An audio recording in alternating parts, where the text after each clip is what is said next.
porter sur les variabilités génétiques, la création et l'amélioration variétale, donc la création de nouvelles variétés ou bien l'amélioration d'anciennes variétés, et aussi les modifications génétiques. Nous savons qu'actuellement, par le biais de la biotechnologie, on peut faire assez de modifications au niveau, en tout cas, des plantes. Donc ça, c'est en gros, en tout cas, la première section qui concerne les sciences agronomiques.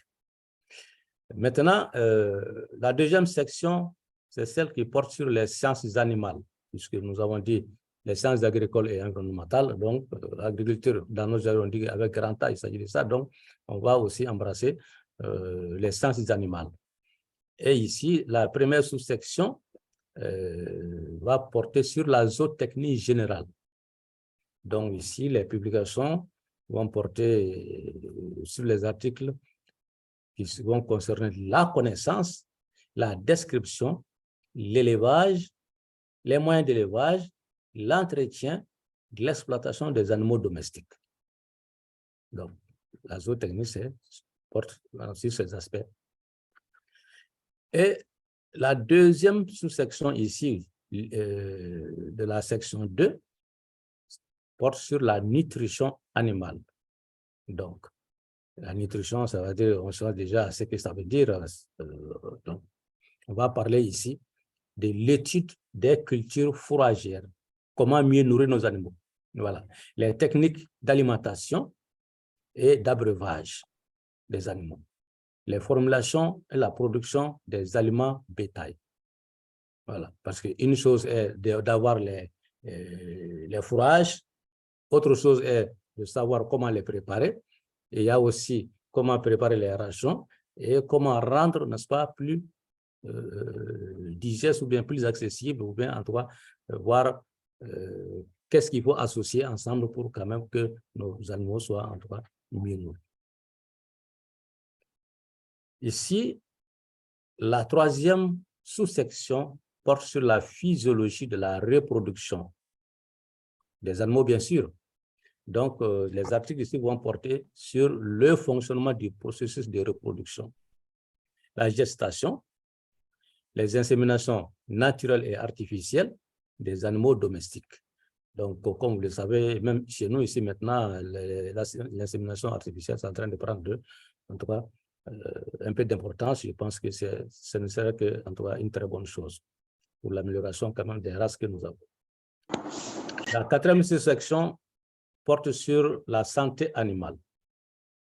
Donc ici, les articles porteront sur les maladies des animaux, leur traitement, la production et l'application des médicaments et vaccins à usage vétérinaire.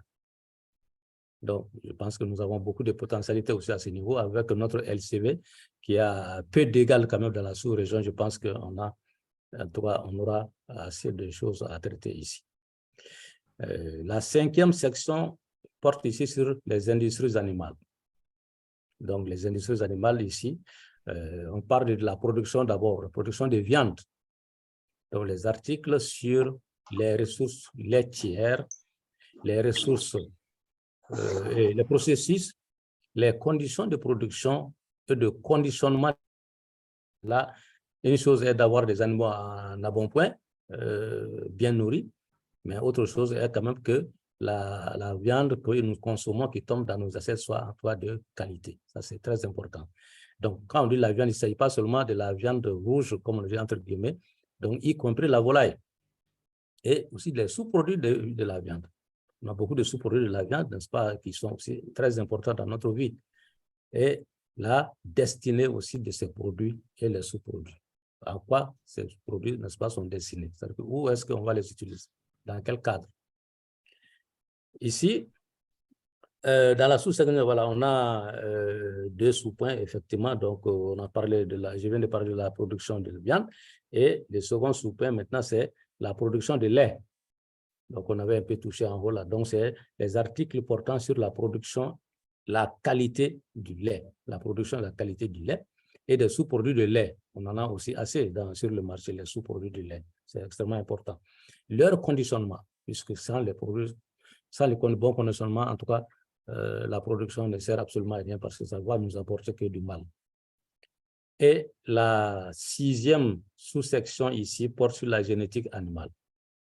Donc, les articles qui vont porter sur les races que nous avons chez nous ou bien ailleurs, leur habitat et leur comportement selon les habitats, l'hybridation, les hybridations, c'est-à-dire les possibilités d'hybridation entre les différentes races, n'est-ce pas? Et ça, c'est extrêmement important.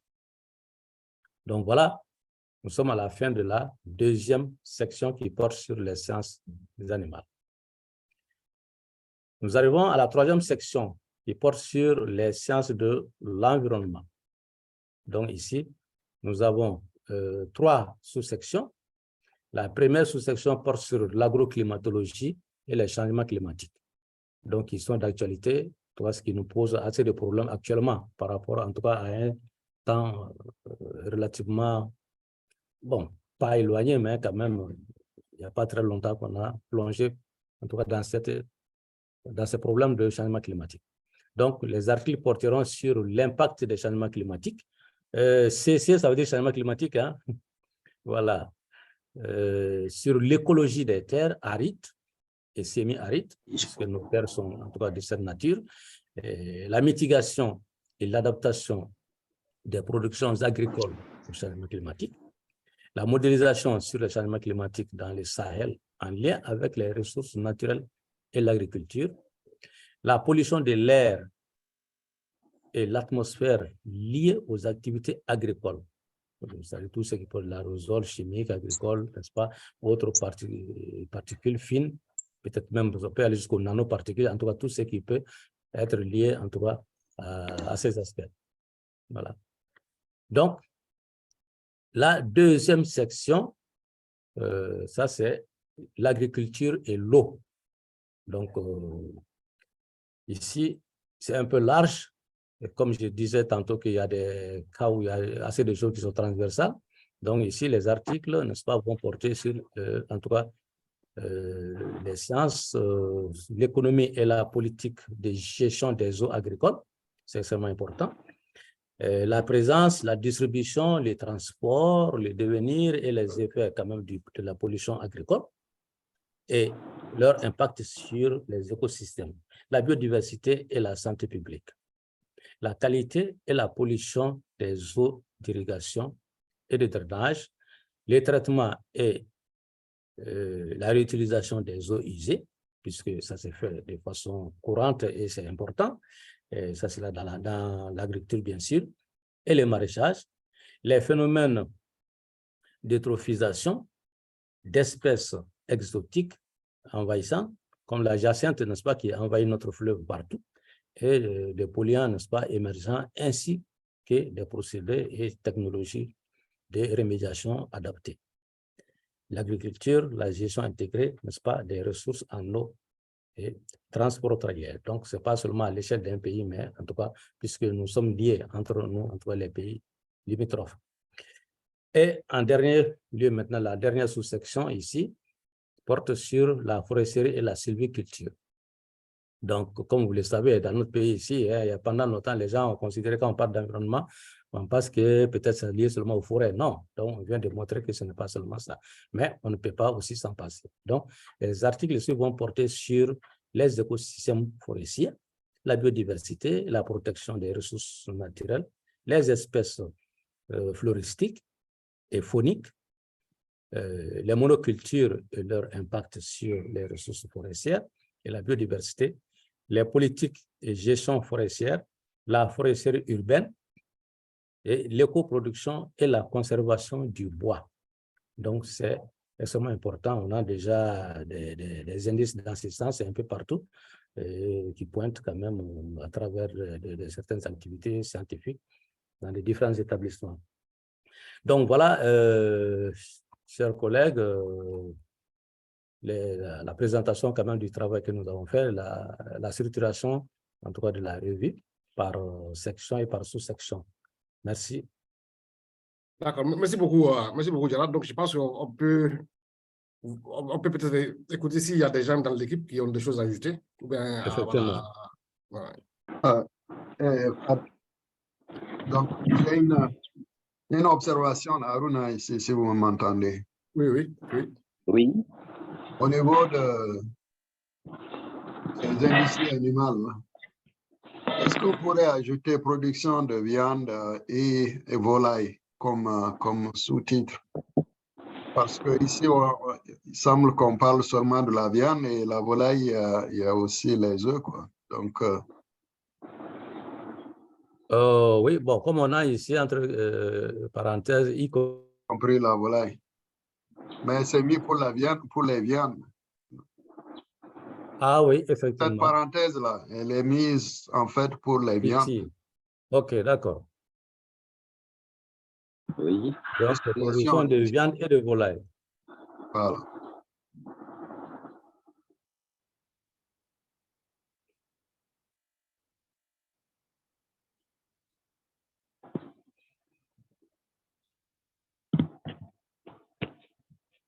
D'accord.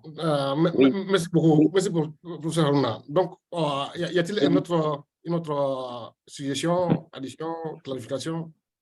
Oui, M. Fad. Oui, professeur. Oui. Oui, un moment, ma connexion était coupée là. Je ne sais pas, on avait parlé des plantes médicinales. Est-ce que c'est ressorti là? Parce que ma connexion était coupée un moment là. Oui, c'est ressorti quelque part. Oui, c'est ici. Ah, c'est ressorti, hein? OK, OK. Oui. Voilà, d'accord, merci. Les plantes médicinales, oui, d'accord. Oui. On a parlé ici de ornemental médicinal ici, voilà. OK, très bien. Voilà, c'est ça. Merci, Fad. OK.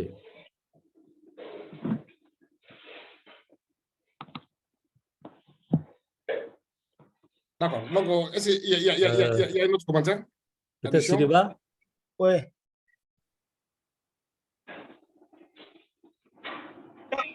Pour moi, c'est bon. Okay. Non, c'est pas que c'est bien. Je pense que c'est bien restitué là, fidèlement pour de mon côté. C'est bon, il n'y a pas d'autre chose à ajouter. Merci.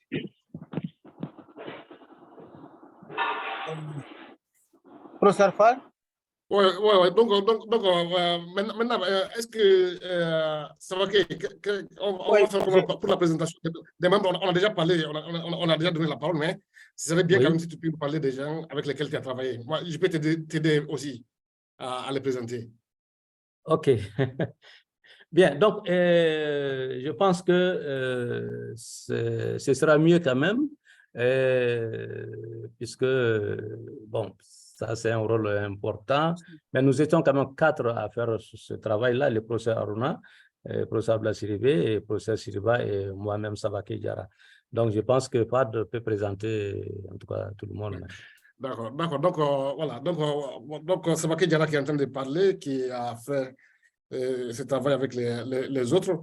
Savake Diarra, lui, il est professeur à l'IPR de Katibougou. Voilà, donc il est aussi directeur de conférences au niveau des MSAS.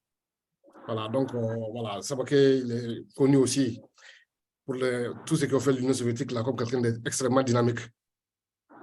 Voilà, moi, j'ai fait le comité USMIS avec lui, donc je sais de quoi je parle. Donc, il y a Sidiba. Sidiba, il est professeur à l'ENI, mais bon, il intervient aussi dans d'autres pays. Au Canada, au Oman, bon, Sidiba est vraiment le monsieur haut, quoi. Il a écrit vraiment sur le fleuve Niger, un livre, et il a écrit beaucoup d'articles sur le fleuve Niger, sur le bassin du Niger, etc. Donc, Sidiba, il est professeur, voilà, donc j'ai dit à l'ENI aussi, ailleurs. Donc, professeur Haruna Mega, lui, il est professeur à l'Université de Minnesota, aux États-Unis. Et je pense que, bon, on se rappelle tous, il y a une dizaine d'années qu'il avait remporté le prix des meilleurs professeurs en agronomie aux États-Unis. Donc, ça a été célébré ici, il a été reçu au niveau de l'État. Voilà, donc il est avec nous dans cette initiative. Voilà, donc, il y a une autre personne, je ne sais pas si elle est là, c'est Abdoulaye Dougouré. Oui. Voilà, donc, Haruna également président de Mali Watch pendant très longtemps. Bon, je ne sais pas si Abdoulaye Doucouré est là, mais bon, maintenant, il y a le professeur Abdoulaye Sidibé. Professeur Abdoulaye Sidibé, il est, je ne sais pas ce qu'il faut dire à un jeune retraité. Pas de tu vas payer le mouton, hein. D'accord, il n'y a pas de problème. Pour toi, je ferai tout. Voilà, donc le professeur, il était professeur à l'IPR de Katibou, dirigeait les laboratoires, un des laboratoires les plus connus au Mali.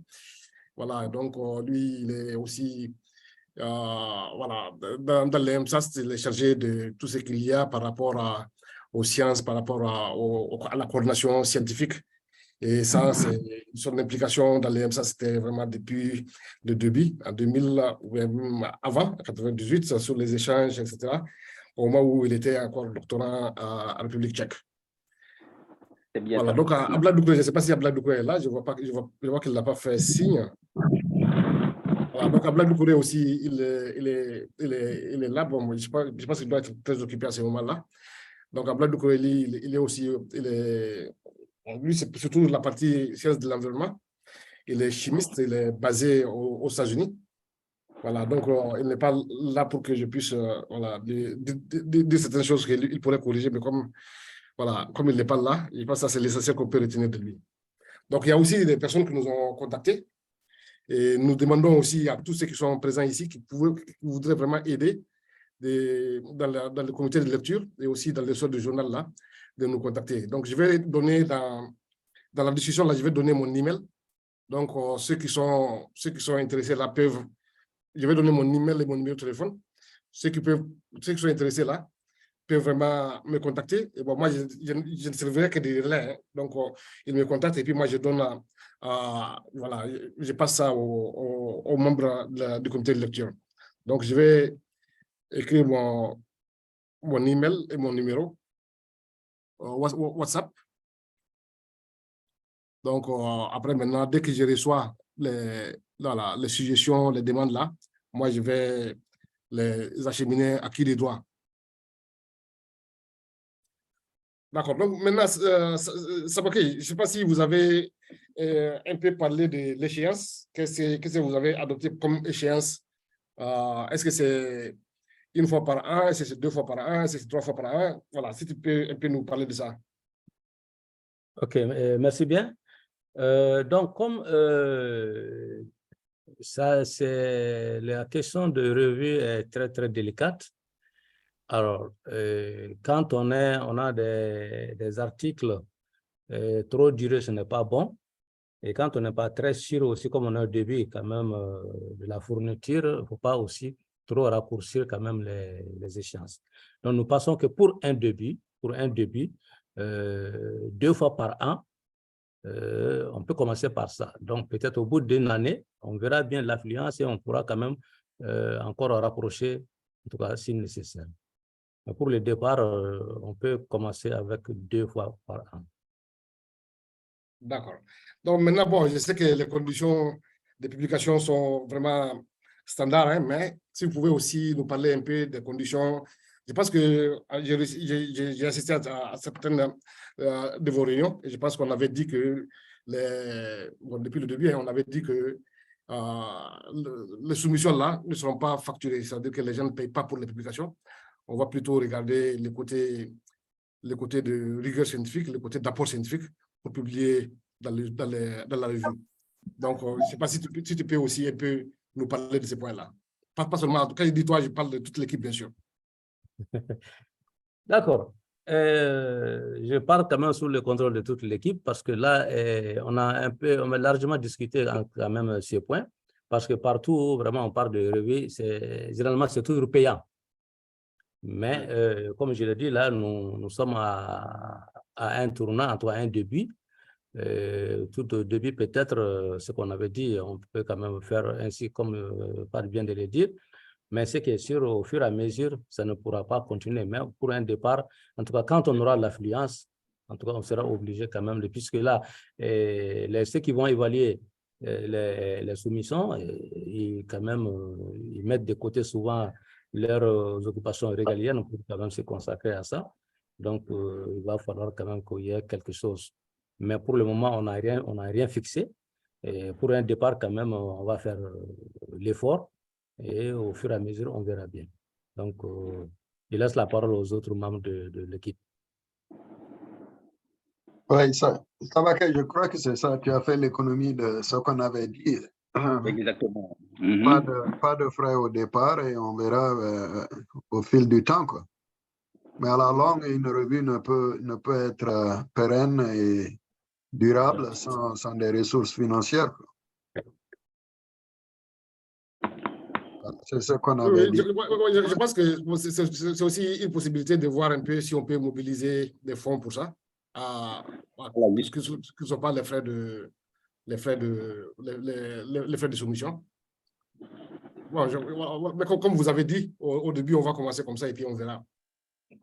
Oui. Bon, à ce niveau, je soutiens quand même cette idée, Fad, mais pour le premier départ, là, en tout cas, on peut peut-être chercher peut-être des organisations qui puissent nous soutenir dans ça, mais au fil du temps, peut-être ils savent comment ça se passe ailleurs, et au fil du temps, ça ne pourra pas continuer. Donc, pour le départ, peut-être on pourra avoir des soutiens. Non, bon, en tout cas, moi, ce que je connais, en tout cas, les grands journaux que je connais, en tout cas, en mathématiques, en ingénierie, ils ne sont pas payants, hein. Mais bon, ils ont des manières de trouver des fonds, bien sûr. Voilà. Mais il y en a bien sûr, il y a les open source là qui sont payants. Mais, Oui. mais beaucoup sont, il y a beaucoup, bon, c'est que nous sommes dans une compétitivité, quoi.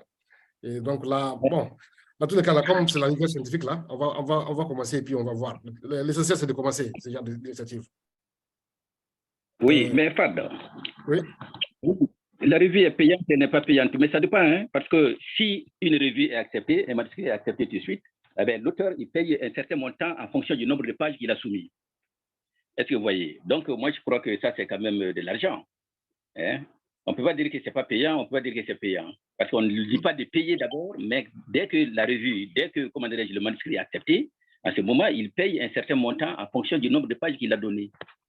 Moi, j'ai eu à faire ça, à payer ça par-ci, par-là, donc je ne sais pas.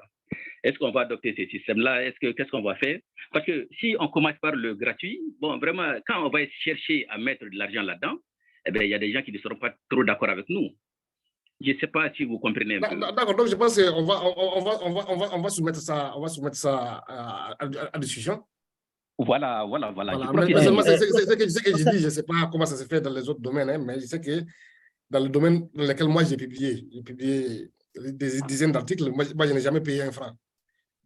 Donc il y a des revues comme ça, hein?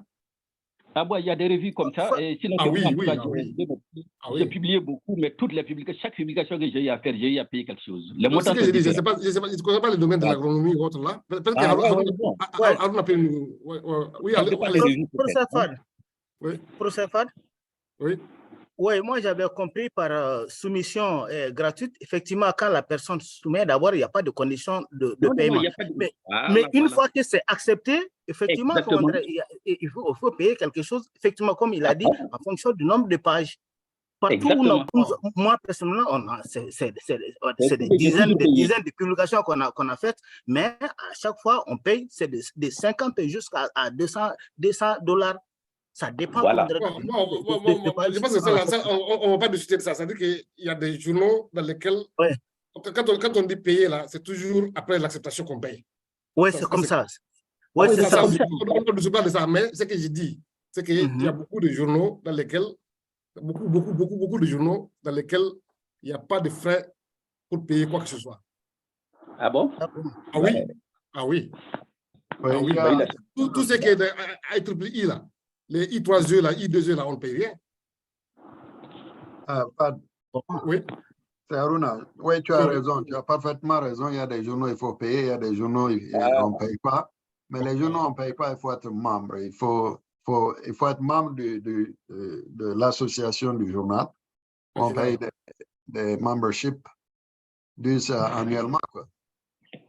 Mais maintenant, je crois que c'est à nous de décider si on doit, dès au départ, demander aux gens de payer par page ou faire une année sans demander quoi que ce soit, avoir des publications de bonne qualité et peut-être avec le temps, commencer à demander aux gens de payer. De toute façon, les gens qui veulent leur article publié dans un journal de qualité vont toujours payer. Ça, les gens trouveront les moyens, soit par des sponsorships ou bien eux-mêmes, leurs propres fonds vont payer, quoi. Et ça dépend aussi du montant. C'est sûr, pour notre journal, là, ça ne serait pas $200 par page. Donc, c'est une question posée. En tout cas, je sais qu'il y a beaucoup de journaux, surtout en Afrique, là où vraiment, je peux commenter? Ouais, mais je sais qu'il y a beaucoup de journaux aux États-Unis, en tout cas dans le domaine des mathématiques et dans le domaine des génies que je connais. Ça, personne ne paye rien. Non, tu as raison. Moi, j'ai un journal où je ne paye rien et un autre journal où je paye $200 par page. Par page? Ouais. Si j'ai 10 pages, ça fait $2000. Oui, ça c'est beaucoup. Le journal de Dairy Science et de Animal Science, ça c'est des journaux très cotés. Eux, là, c'est vraiment, ils n'ont pas besoin d'articles, ils en ont tellement que... Voilà, c'est ça. Ouais. Voilà. Quand on prend les journaux de première classe en général, là ils ne demandent pas de payer parce que c'est tellement compétitif. Ça, c'est une autre catégorie. Moi, je propose, cher professeur et docteur, je propose... Moi, je pense qu'on n'est pas arrivé à la discussion d'abord. Donc maintenant, là, on était en train de parler des conditions. Bon, maintenant, est-ce que vous avez réfléchi sur le premier numéro? Quand est-ce qu'on va publier le premier numéro?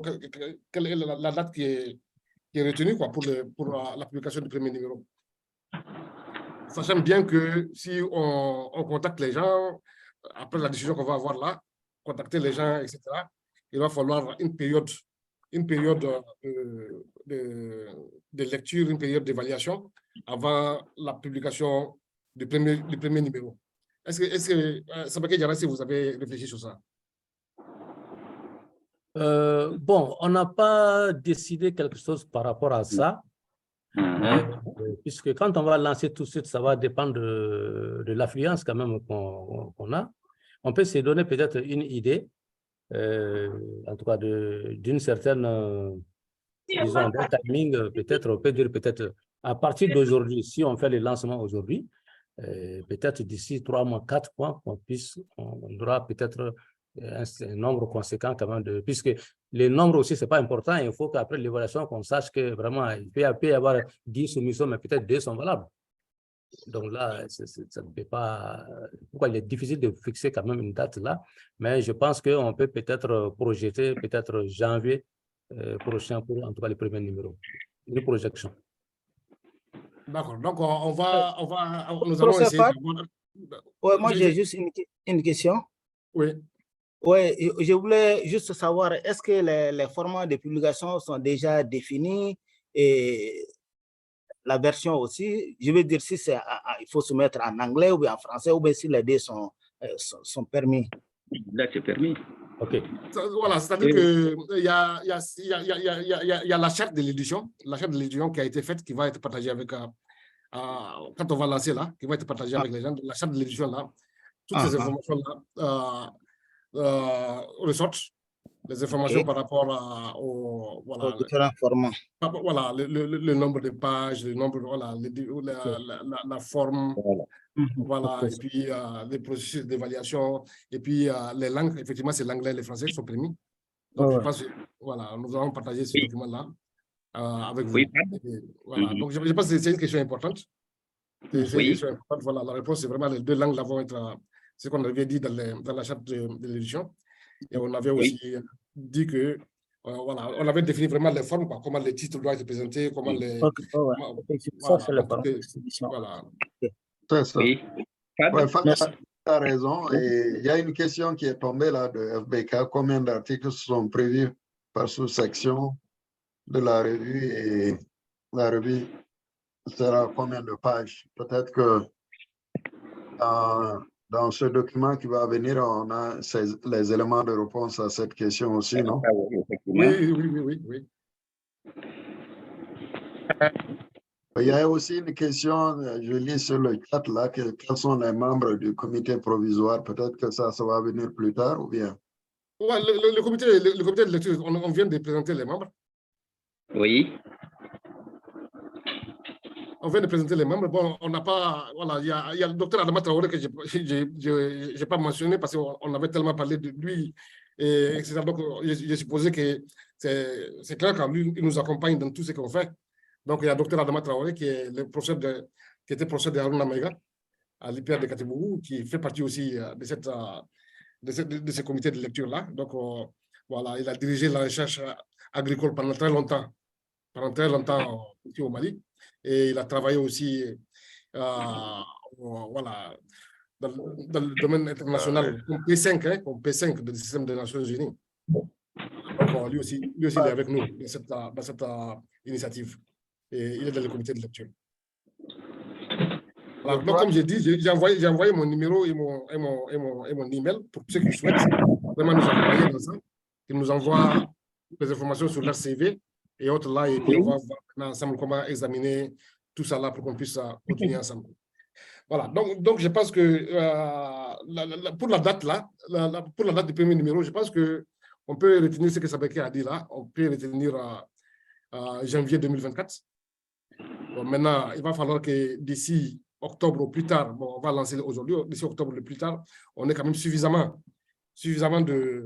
d'articles pour pouvoir passer. Bon, dès que les articles tombent seulement, dès que ça tombe seulement, on va les affecter à un membre du comité de lecture qui va affecter à deux, ou au moins 2 revueurs. Et les 2 revueurs là vont statuer, ils vont donner leurs recommandations, bon, de manière standard, quoi. Donc, voilà, donc j'ai dit que bon, dès que ça tombe seulement, on donne. Donc maintenant, quand on va réussir vraiment à avoir assez d'articles, là maintenant, on va publier. Mais on veut quand même publier le premier numéro, au plus tard, en janvier 2024. Je pense qu'on peut retenir ça comme proposition. Après, bon, dans les échanges, on va voir. Voilà, donc je pense que bon, les questions ont déjà commencé à tomber. Par contre, ce que FBK a dit là, ça c'est important. Et je pense que les membres du comité de lecture pourront répondre à ça. Et je pense qu'ils ont essayé déjà de répondre. C'est essayer de voir, voilà, selon les sections, selon les sous-sections, combien d'articles serait bien d'avoir au minimum, ou bien, alors si on a des articles seulement dans une section, on va publier seulement dans cette section, ou bien comment tout ça va se faire. Donc, je pense que ça va venir dans les décisions que nous allons avoir. Donc, ce que moi, je voudrais demander aux uns et aux autres, sauf les membres du comité de lecture qui peuvent répondre vraiment, qui peuvent... ce que je demande aux uns et aux autres là qui voudraient prendre la parole, c'est de lever la main. Et on va donner la main aux uns et aux autres. Et après, maintenant, on verra maintenant la réponse des membres du comité de lecture. Voilà, donc, je vais voir, voilà, parmi les mains qui sont levées là, voilà, donc Aliou Haïdara. Bon, Aliou Haïdara qui est aussi membre de MSAS, membre fondateur. Voilà, donc qui aussi a été vice-président de MSAS, vice-président de Mali Watch, etc. Donc Aliou, tu as la parole. Bonsoir, Fat Haruna. Aliou, tu es à Dakar, tu es à Toronto, tu es... Là, je suis arrivé du Tchad à Dakar. Je suis à Dakar, je vais à Toronto dans une semaine. Inch'Allah. En fait, ma main était levée depuis longtemps. C'était pour la question précédente, pour le paiement. J'allais dire là-bas, est-ce qu'on pouvait procéder comme mettre un paiement et puis il y a les membres, ceux qui payent et ceux qui veulent se faire sponsoriser. Comme ça, au début, vous saurez au moins qu'il y a des gens qui veulent vraiment payer, ils vont payer. Et les autres, c'est comme s'ils sont sponsorisés par MSAS ou par Mali Watch ou quelque chose comme ça. Comme ça, c'est gratuit pour eux pendant une année au moins. Et puis là, on saura qu'il y a les bonnes volontés qui veulent depuis au début payer. Comme ça, vous n'allez pas perdre depuis au début, quoi. D'accord. Avant de laisser la parole aux membres du comité de lecture, moi, je voudrais aussi dire que ça, c'est quelque chose que nous avons essayé de faire au niveau de MSAS et ça a marché. C'est-à-dire que de laisser les gens dans les écoles là peuvent payer. Par exemple, il y a les universités américaines qui peuvent payer, voilà, qui peuvent payer, les gens qui ont des laboratoires là qui peuvent payer. pour les articles, je pense qu'on va les laisser peut-être payer. Et maintenant, pour les autres là, qui ne peuvent pas payer, ça sera un sponsorship, quoi. Je pense que nous, on avait essayé ça. Bon, oui, Ali aussi, je comprends, c'est bien ça, non? C'est ça, c'est bien ça, c'est bien ça. Comme ça, on l'indique depuis au début, vous pouvez choisir que c'est, par exemple, c'est MSAS qui les sponsorise, c'est pourquoi ils ne payent pas la première année, mais au moins ils sauront, quoi. Les gens sauront que normalement, on devrait payer. Et puis, les bonnes volontés vont toujours payer. Merci. D'accord, donc on va laisser la parole aux membres du comité de lecture pour donner leur avis sur ça. Et la prochaine personne à qui on va donner la parole, c'est Bakary Sako.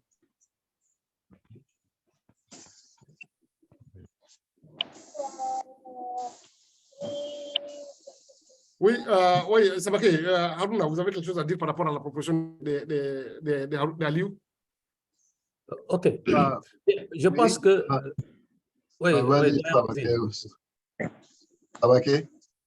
allez-y, Maïga. Allez-y. Ok, non, moi, en tout cas, ma proposition serait d'être juste pour tout le monde, quoi.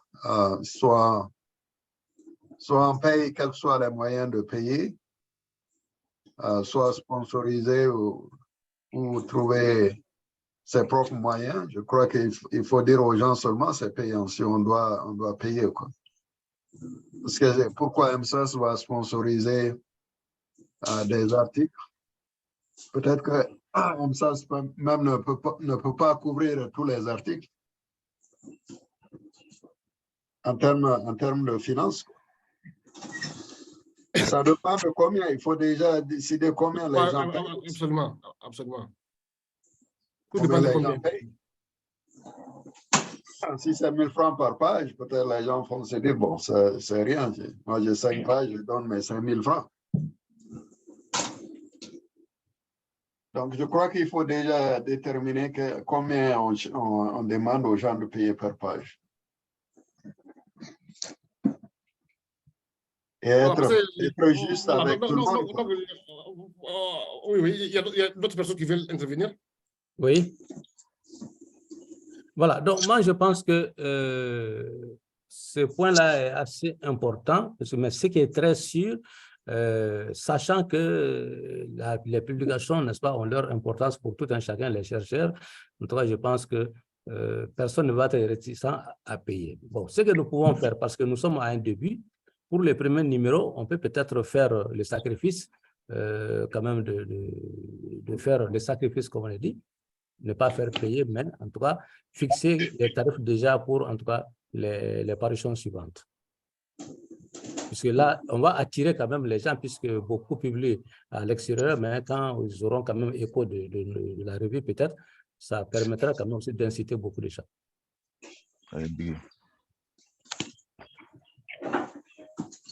D'accord, il y a quelqu'un d'autre qui veut intervenir dans le comité de lecture par rapport à cette proposition? Non, moi, dans tous les cas, c'est des propositions qu'on prend et qu'on va étudier plus en profondeur après. Ouais, pas de soutien, c'est ce que Sawake vient de dire. D'accord. Oui. D'accord. Donc avant de donner la parole à... Aliou, tu as deux mains, ou bien quoi? Tu veux baisser la main?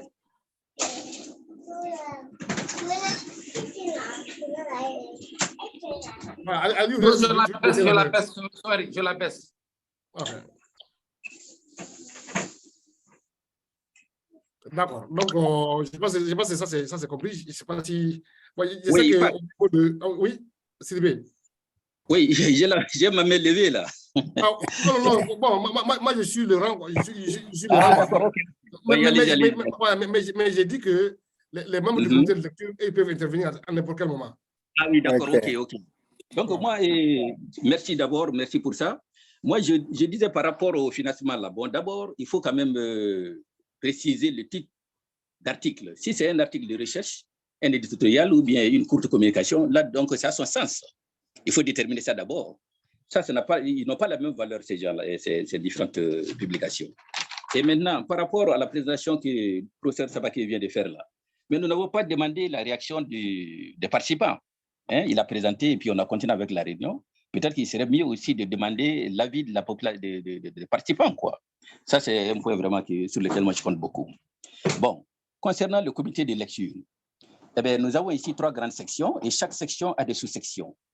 Eh bien, les membres de ce comité de lecture doivent être aussi nommés en fonction de ces spécialités. Parce que quelqu'un qui est agronome, il est agronome de formation avec grand A, mais il ne peut pas quand même analyser un dossier qui concerne, comment dirais-je, l'élevage. Hein? Donc, vraiment, il faut que ça soit par spécialité. Voilà, merci. Oui, non, c'est certain que dans le comité de lecture et puis dans les revueurs, là, les répertoires qu'on va faire dans les revueurs, il faut que toutes les sections la sortent. D'accord. D'accord, donc voilà, je vais donner la parole à, non seulement il est président d'honneur des MSAS, mais aussi les membres du comité de lecture, donc je n'ai pas vu sa main levée, donc je vais lui donner la parole, c'est Dr Adama Traoré. Oui, docteur Adama Traoré.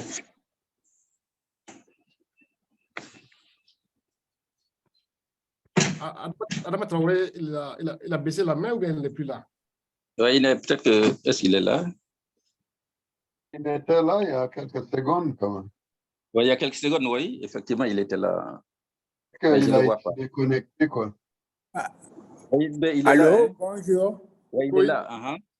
Oui, j'avais été un peu déconnecté avec le retour de l'électricité, donc il y a eu une petite... Oui, non, moi je voudrais suggérer, parce que le problème de principe de paiement ne sera pas retenu que pour une revue. Nous sommes en train de lancer la revue des sciences agricoles et environnementales. Je suggère que nous discutions peut-être à la prochaine réunion de manière à ce qu'on voit la situation dans l'ensemble. Parce que si nous décidons de principe pour cette revue et que dans l'autre revue, on ne suive pas. Sans quoi je suis d'accord pour le principe de payer. Personnellement, je serais plutôt dans l'approche de voir le taux à payer et prendre le plus bas possible pour assurer quand même la fonctionnalité.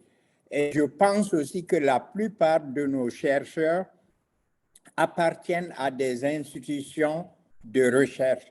Et je suis sûr qu'en fonction de la qualité des propositions qui sont faites, leur structure de recherche, leur institution de recherche serait tout à fait prête à appuyer. Donc, personnellement, je suis pour le principe de payer. Maintenant, je souhaite qu'on revoie vraiment le montant à payer ultérieurement et que nous puissions faire une proposition qui serait valable pour l'ensemble des revues qui seraient publiées, en tout cas dans ce cadre-là. Et deuxième question qui avait été soulevée, je pense qu'effectivement, nous pouvons cibler janvier 2024 pour le premier numéro, mais ces types de journaux n'attendent pas d'avoir des propositions pour toutes les sections, ni même pour toutes les sous-sections. Quand on a suffisamment d'articles, on peut procéder à une publication,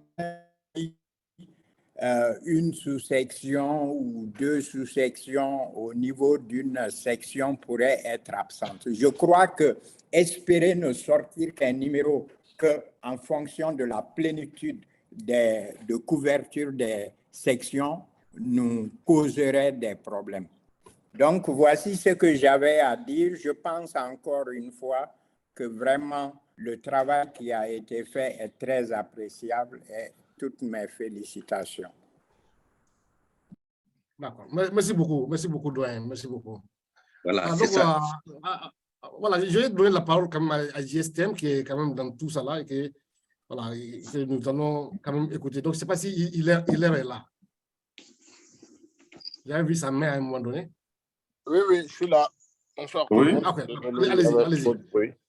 Alors, non, moi, je suis le professeur Diarra par rapport à peut-être à la première parution. On essaye de Le professeur Traoré aussi a parlé de prendre le prix le plus bas.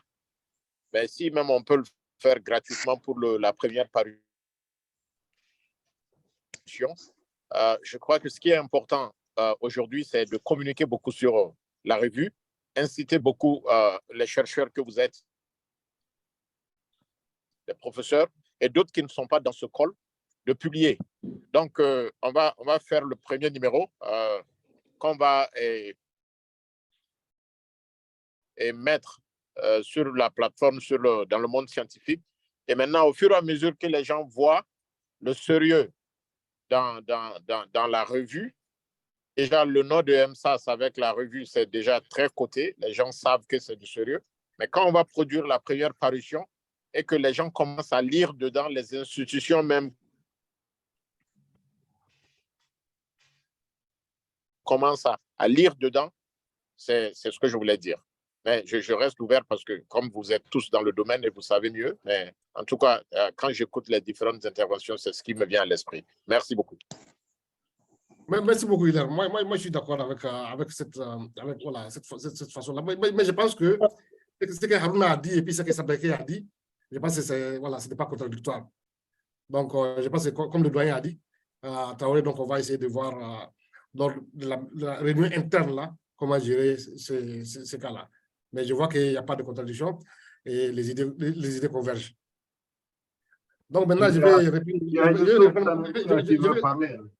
Est-ce qu'il y a quelqu'un du comité de lecture qui veut ajouter quelque chose?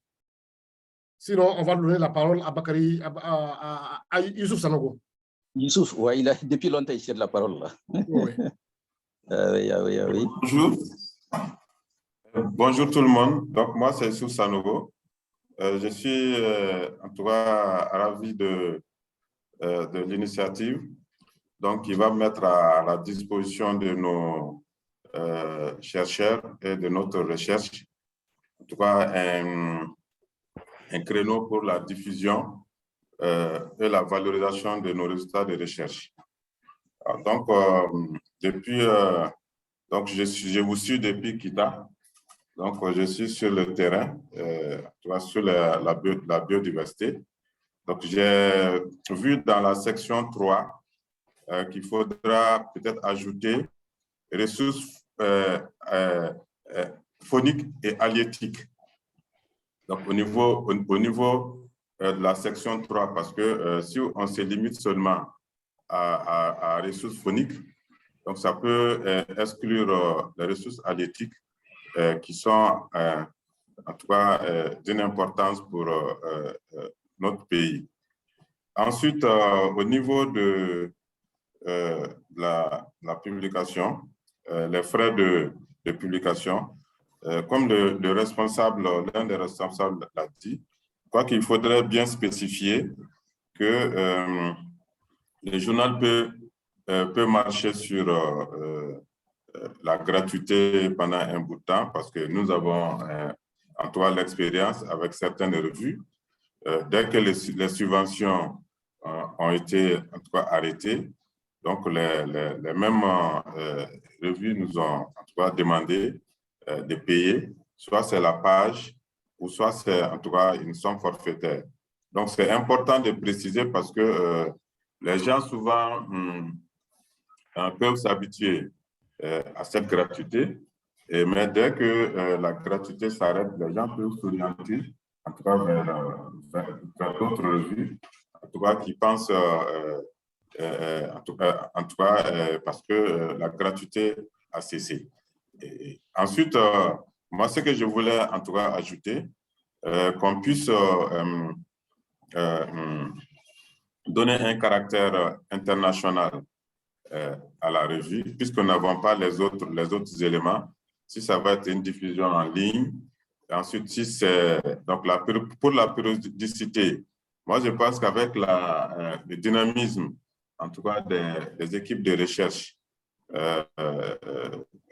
qui est souvent démontré lors des sessions du MSAS, je pense qu'on peut revoir la périodicité pour en faire une périodicité trimestrielle ou en tout cas produire 4 numéros ou 3 numéros par an. Et je dis cela parce que si la revue a une importance internationale, par rapport aux différentes compétitions et autres, beaucoup seraient tentés en tout cas, de publier dans la revue par rapport à son impact et par rapport en tout cas aux sommités en tout cas, qui publient dans la revue. Moi, c'était mes différentes observations. Et il y a peut-être un mot qui s'est glissé, une coquille au niveau de la sous-section physiologie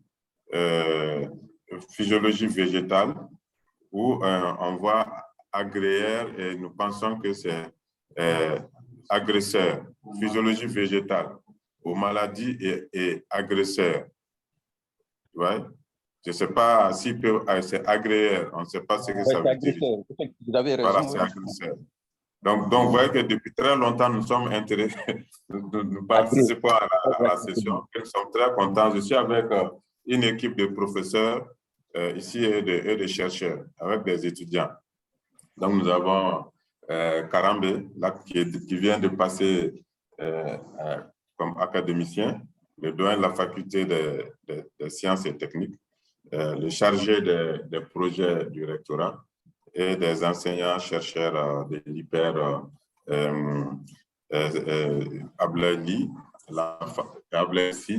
à la face Adama Konaté, et puis des étudiants qui sont en thèse. Donc, toutes les résultats qu'on va collecter, on peut les soumettre à la revue et nous avons déjà prépositionné un article pour la revue. Et nous, on avait pensé que, comme nous sommes en août, en octobre ou en novembre, on allait avoir le premier numéro. Donc, je vous remercie. D'accord. Merci beaucoup, Youssouf. Merci infiniment pour tous ces rapports-là et aussi pour l'encouragement et pour l'optimisme. Mais je pense qu'on s'attendait à un autre Youssouf, hein? Un autre Youssouf Sanogo. Parce qu'on a Youssouf Sanogo qui est dans l'équipe, là, on pensait que c'était lui. Mais bon, c'est mon homonyme, c'est pas lui, il est Youssouf le trésorier, c'est le Youssouf de la exactement. Non, dès que vous avez commencé à parler, là, on a su que c'est pas lui. Et puis surtout, bon, lui, il n'est pas dans le domaine de l'agronomie, donc on a compris. En tout cas, merci beaucoup. Okay. Merci beaucoup.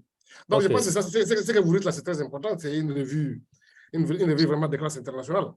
Parce que souvent, dans les pays africains, on voit souvent des revues dans lesquelles toutes les publications viennent d'un pays. Donc, je pense qu'il y a des efforts qui doivent être faits, mais souvent, toutes les publications viennent d'un seul continent. Donc, il faut faire de façon que ce soit vraiment international et que ce soit vraiment très compétitif. C'est comme ça que les autres aussi peuvent vraiment venir dedans. Mais ça ne veut pas dire que voilà, une revue dans laquelle il n'y a que le pays d'un seul continent, ça ne veut pas dire que c'est mauvais, mais seulement le caractère international est quand même très important et vous avez soulevé ça. Merci beaucoup.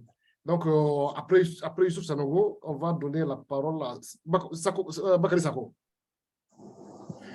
Bakary Sako, il est le président du comité local d'organisation de MSAS et vice-président de la Société malienne des sciences appliquées. Merci beaucoup. Merci, Fouad. J'ai eu la chance que beaucoup de gens sont parlés avant moi.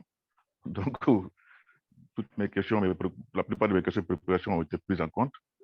Effectivement, quand vous vous adressez au comité de lecture, j'étais un peu confus qu'on les pose des questions financières, quoi. Et je pense que le docteur Adama a répondu par rapport à cela, que c'est peut-être au niveau de MSAS qu'on doit voir maintenant concernant l'ensemble des revues, cette partie économique, et puis concernant aussi le partenariat avec des GSTM. Qu'est-ce que ça coûte même tout ce travail-là, le bilan économique d'une revue? Je pense que ça, ce sont des questions internes à haut niveau quoi, que le comité de lecture. Quoi. Bon, maintenant, si c'est le comité de lecture qui est le comité même de la revue, oui, de l'ensemble des revues que l'EMSA se propose de mettre en place, ça aussi, ça donne une conclusion par rapport à ça. En tout cas, merci beaucoup pour le travail abattu. Donc, c'était ça mon inquiétude. Maintenant, au niveau des GSTM, je pensais que peut-être il y avait déjà une maquette de la revue. Est-ce que ça, il n'y a pas lieu déjà de préparer ça?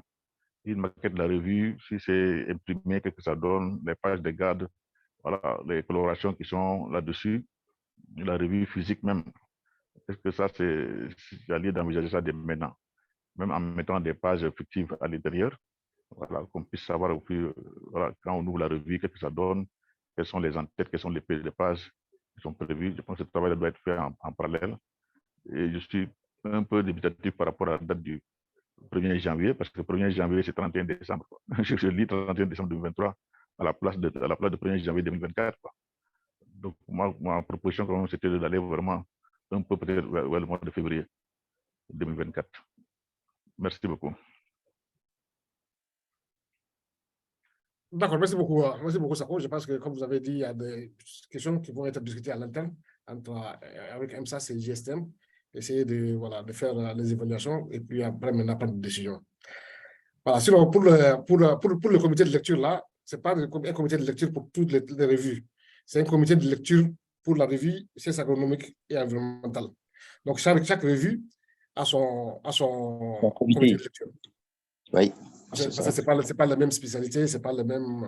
Voilà, donc chaque revue a son comité. Donc pour la revue, comme je vous ai dit, sciences humaines, sciences sociales et sciences humaines, ça on avait déjà travaillé sur ça et là on va lancer les premiers numéros. Mais là on est en train de faire ça. Je vous donne ça à titre d'information quoi. On est en train de faire ça sous forme de, c'est-à-dire que pour eux, le premier numéro va être un appel à contribution. Et c'est un appel à contribution là où la date va s'arrêter le 31 octobre. Et après, maintenant, il va avoir la période d'évaluation. Et ensuite, on va publier ça en janvier ou en février, le premier numéro. Et pour eux, le premier numéro, ils ont décidé à ce que le premier numéro soit consacré à un seul domaine. Donc, pour eux, le premier numéro va être consacré seulement aux sciences de l'éducation. Donc, on les appelle. Voilà. Donc, je vous donne cette information-là par rapport à la revue sciences sociales et humaines. Parce qu'on a tenu ce même genre de réunion avec le comité de lecture de cette revue-là. Mais pour la revue agronomie, là maintenant, on comprend que bon, on va le faire le lancement. Et puis, quand on va avoir suffisamment d'articles, on pense qu'on peut, voilà, et que ça a été revu, hein, ça a été évalué, autre là, et on pense qu'on peut publier, on va publier. Mais la date que nous avons, voilà, que nous avons dit, pardon, c'est pas le 1er janvier, mais seulement on a dit janvier, quoi. Janvier 2024. Néanmoins, je pense que dans les décisions là, dans les décisions à l'interne là, on va essayer de voir comment analyser tout ça là en profondeur. Oui. D'accord. Donc si il y a les membres du comité de lecture ont quelque chose à dire par rapport à ça, c'est que ça qu'on vient de dire. Sinon, on va donner la parole à Kassoum Berthier. OK. Je peux, Pat? Oui, Yara, oui. OK, d'accord, vraiment, merci beaucoup à Youssouf Sanoko. Lui, on le connaît très bien, il est différent de notre Youssouf trésorier. On le connaît très bien dans les banques scientifiques. Donc voilà, nous sommes vraiment très contents de ces interventions, pour les remarques d'abord et puis quand même les propositions. Donc pour le cas, je crois que tu l'as déjà touché, hein, pour que c'est avoir l'ossature internationale, puisqu'il n'est pas dit que ce comité de lecture va s'arrêter seulement à ceux qui sont quand même sur la liste. Mais depuis le départ, on avait dit qu'on pourra même faire recours à des gens de l'extérieur. Peut-être on a déjà la diaspora, bien sûr, c'est l'extérieur, mais même peut-être certains cherchaient en tout cas d'autres contrées africaines. Donc ça va encore donner plus d'importance quand même à la chose. Donc maintenant, il avait proposé peut-être la périodicité trimestrielle. Moi, je pense que pour un départ, c'est matériellement impossible, en tout cas d'ici novembre, comme il le souhaite.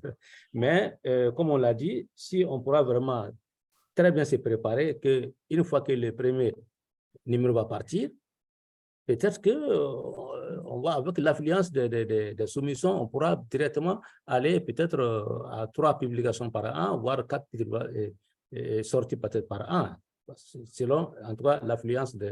Mais pour le départ, je pense qu'on peut bien se préparer pour que le premier numéro soit quand même bien étoffé et qu'on puisse vraiment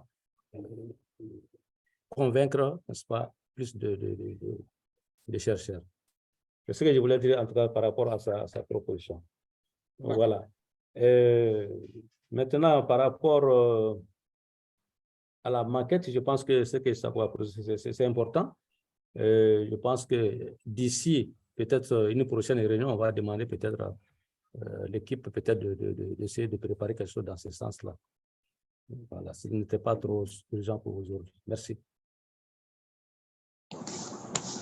D'accord, merci beaucoup, Diarra. Donc, on va écouter Kassoum Berté, si Kassoum Berté est là. Oui, si Sylvie a quelque chose à dire, oui, allez-y.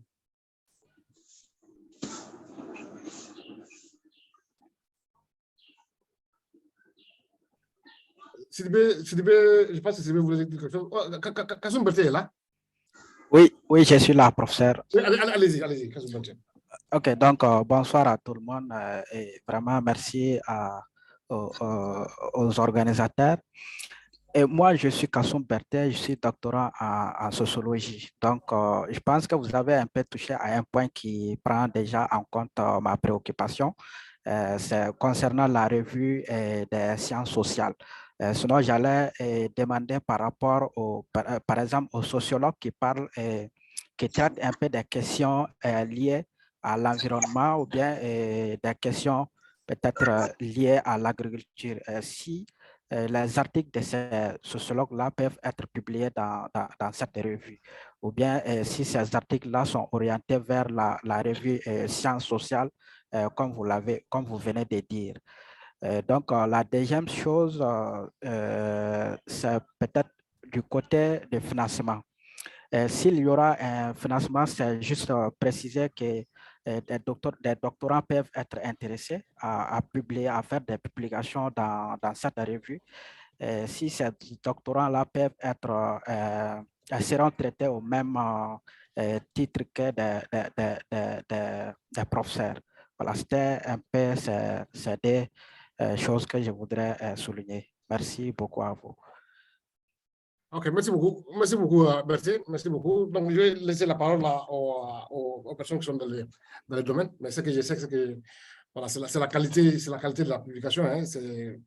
Voilà, ce n'est pas forcément que la personne soit doctorant ou bien étudiant, mais c'est plutôt le travail qui a été fait, qui est évalué et qui va être accepté ou non. Néanmoins, je vais laisser quand même la parole aux autres membres du comité, aux membres du comité de lecture pour répondre aux préoccupations de M. Berté. C'est moi, Aruna. Voilà. Les articles qui traitent des questions sociales, mais qui ont trait à l'agriculture, c'est les évaluateurs qui vont déterminer réellement si ces articles sont appropriés pour cette revue ou bien l'autre revue. Il y aura la revue des sciences sociales. Donc, les évaluateurs décideront, ils vont dire que votre article est approprié ou n'est pas approprié. Ça dépend du contenu. C'est ce que je peux ajouter pour ça. Maintenant, par rapport au paiement, là, je crois que quand une revue décide de faire payer par article, par page, du moins, je m'excuse, c'est le taux pour tout le monde, que vous soyez étudiant ou professeur ou je ne sais pas. En tout cas, c'est le taux qui est attaché par page pour le journal. Donc, je ne sais pas, maintenant, les étudiants ou les doctorants peuvent être sponsorisés par d'autres entités, quoi. Je ne crois pas qu'on puisse faire une différence entre les gens qui publient en fonction de leur titre ou bien de leur position. En tout cas, c'est ce que j'avais ajouté, quoi. Je ne sais pas. Merci beaucoup, Aruna. Moi, je n'ai jamais vu, je ne dis pas que ça n'existe pas, en tout cas, moi, je n'ai jamais vu un journal où on discrimine, on dit que les étudiants payent un tel montant, les professeurs payent un tel montant, les machins payent un tel montant. Je n'ai jamais vu ça. Non, Fad. Oui. Oui, pratiquement, c'est le même montant pour n'importe qui, hein, que je sois professeur, ingénieur, ceci, cela, c'est le même montant. Parce que l'article a la même valeur pour tout le monde. Oui, de façon générale. D'accord, donc je pense qu'il y a plein de... Enfin, je ne vois pas de mains levées. Voilà, donc maintenant, moi, je vais poser une question non seulement aux membres du comité de lecture, mais aussi à tous les participants. C'est comment est-ce que nous pouvons vraiment motiver les chercheurs que ce soit ici au Mali, que ce soit ailleurs en Afrique ou bien ailleurs dans le monde, pour publier dans le premier numéro et puis dans le numéro suivant. S'il y a quelqu'un qui veut répondre à ça. Peut-être que je vais donner la parole aux personnes du comité de lecture, avec le professeur Harouna d'abord. Le premier numéro, c'est ça le challenge, le défi, quoi, parce que les gens ne connaissent pas la revue et la qualité de la revue. Mais une fois que le premier numéro sort, on peut utiliser ça comme un moyen de communication, marketing, quoi, en fait. Mais déjà, je crois que les amis et nous-mêmes, ceux qui sont déjà au niveau du MSAS et au niveau local, on doit pouvoir encourager les gens à présenter leurs articles, même les articles qui ont été présentés dans les proceedings antérieurs peuvent être proposés pour la revue. C'est ça. Une fois qu'on a la première revue, et je crois qu'il serait plus facile vraiment de faire la publicité autour de nous, dans nos pays ou de résidence ou ailleurs. Sinon, l'effort, ça doit être local. On doit, les scientifiques du MSAS, c'est là il faut faire un effort de sensibilisation et d'encouragement pour présenter les articles, surtout si on leur dit vos articles déjà présentés comme proceedings, parce qu'on peut publier dans les proceedings et dans une revue comme ça. En tout cas, aux États-Unis, les proceedings, c'est plus facile de faire une publication là-bas, mais le même article peut être dans un journal bien coté. Voilà ce que j'ai ajouté là. D'accord, merci beaucoup, professeur Harouna. Donc, Sidibé. Oui, merci. Moi, je pense que cela ne pose pas de problème. Hein. Le fait de trouver des manuscrits d'ici là pour faire le premier numéro, là, il n'y a pas de problème en principe. Nous avons beaucoup de chercheurs qui attendent impatiemment. Est-ce que vous voyez? Parce qu'il n'y a pas un nombre bien fixe qui est dit qu'il faut arriver d'abord à ça pour pouvoir commencer. Donc, je crois que là, on ne doit pas s'inquiéter par rapport à ça. Ça, c'est mon point de vue. Parce que je connais beaucoup de personnes qui sont prêtes déjà à lancer quelque chose. Quitte maintenant à savoir, comme quelqu'un vient de le dire, hein, est-ce que vraiment la revue est bonne? Disons, le manuscrit qu'il a envoyé, est-ce que ce manuscrit répond réellement aux critères maintenant de la revue? Point d'interrogation. Voilà, merci. Merci beaucoup. Gara. OK. Donc, bon, pratiquement les semestres, je peux ajouter à cela. Le plus important est que les chercheurs sachent que, en tout cas, les publications soient reconnues quand même au niveau de la CNLA ou d'autres instances d'évaluation pour quand même leur progression. Et je pense déjà, beaucoup font déjà professeur MSAS. Auparavant, il n'y avait pas trop de bousculade, mais les 2-3 dernières éditions quand même du symposium, on se cherche quand même avec des centaines de propositions. Donc, ce qui est là, déjà, il y a en tout cas un plus, en tout cas une certaine confiance par rapport au MSAS. Donc, si on parle de la revue, je pense que c'est à nous de faire plus d'agression, en tout cas sur le plan quand même communication, sur les différents réseaux, que les gens sachent que vraiment c'est déjà lancé. Et je pense que, comme déjà les certificats ou bien les actes du MSAS sont déjà reconnus à la CNLA, je pense que ça ne doit pas poser de problème. Voilà. D'accord. Merci beaucoup. Si Liba est là, si Liba est là, on va l'écouter aussi par rapport aux stratégies.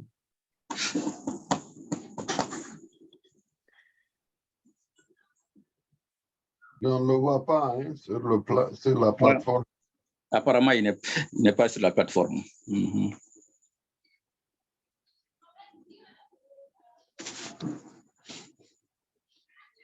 Non, il a déconnecté certainement. Qui ça? Vous parlez de qui? Sidiba. Ah, Sidiba, ok.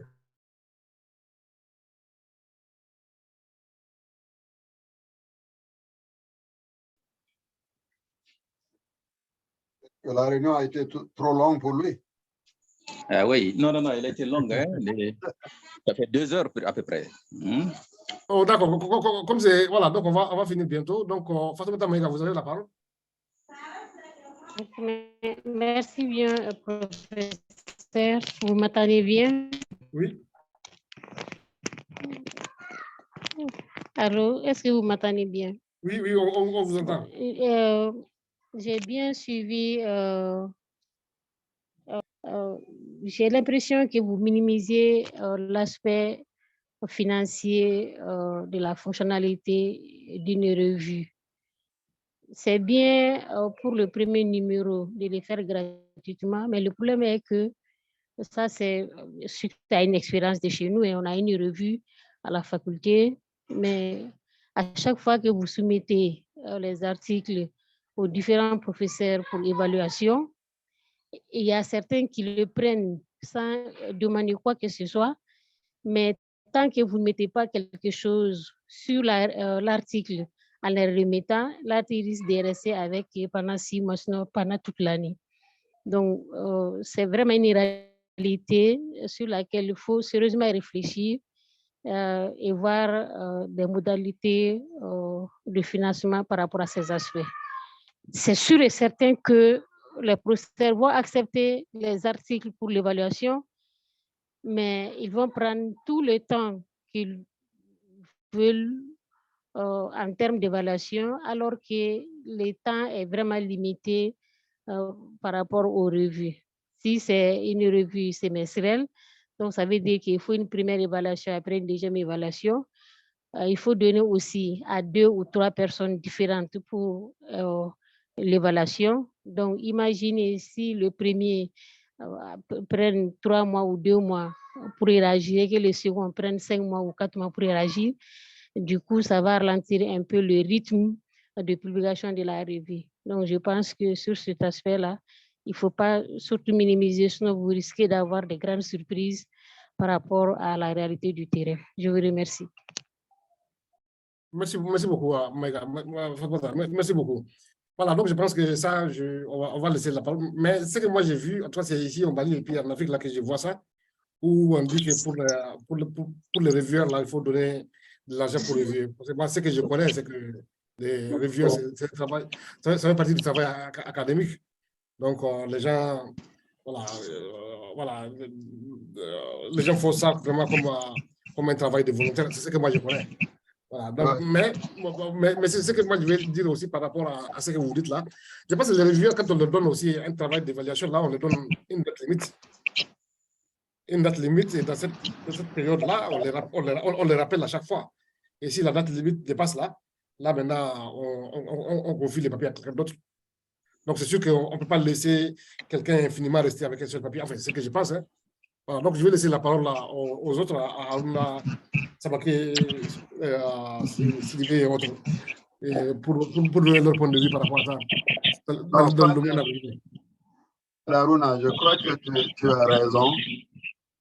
Une revue sérieuse ne va pas permettre des choses comme ça. Normalement, les revues ne sont pas payés, sinon on va influencer vraiment le travail. On va favoriser les gens. Il y a trop de bruit là. On va favoriser les gens. Monsieur, il y a quelqu'un qui... Voilà, ok. Donc, Aruna, allez-y. Donc, je dis que d'abord, on ne veut pas payer les gens qui sont des revieurs. C'est des volontaires, des scientifiques qui aiment leur travail et donc qui vont faire ça gratuitement. Et deuxièmement, ce que tu as dit, on leur donne un temps bien déterminé, 2 semaines, 3 semaines, tout en les rappelant. S'ils ne font pas le travail au bout de la date limite, on envoie l'article à quelqu'un rapidement qui peut regarder l'article. Bon, à MSAS, on n'a jamais eu un problème de ce genre pour les conférences de MSAS. Les abstracts et les papiers qui ont été fournis ont été évalués dans le temps. Je sais que ce travail est plus rigoureux que pour les conférences, mais avec un peu de détermination et d'engagement, les gens vont faire le travail. On ne risque pas d'avoir le problème dont Fatoumata Maïga parle. D'accord, merci beaucoup pour ça. Donc, oui, oui, effectivement, je suis entièrement d'accord avec ce que le prof Maïga vient de dire. Hein. La seule différence, c'est que, bon, ici, quand tu es reviveur, là, par exemple, on ne te paye pas. ma connaissance, bien sûr, mais qui a quelques avantages. Par exemple, quand tu as un doctorant qui soumet un document, bon, peut-être que s'il y a à payer, en ce moment, il y a une diminution. Hein, ou bien si toi-même tu arrives à soumettre quelque chose, bon, on diminue le montant par rapport aux autres, quoi. En tout cas, j'ai l'habitude de voir ça dans beaucoup de revues. Voilà, merci. Diminuer pour la page, parce que nous, on fait payer par la page pour le journal. Non, justement, c'est ce que j'ai dit, on paye pour la page, mais maintenant, quand tu es revieweur, on ne te paye pas pour ça. Mais quand tu soumets un document ou bien quelqu'un de, bon, un de tes doctorants soumet un document, à ce moment, on diminue le prix de la page par rapport aux autres, quoi. J'ai l'habitude de voir ça. Ouais. C'est un consensus, quoi. C'est un consensus.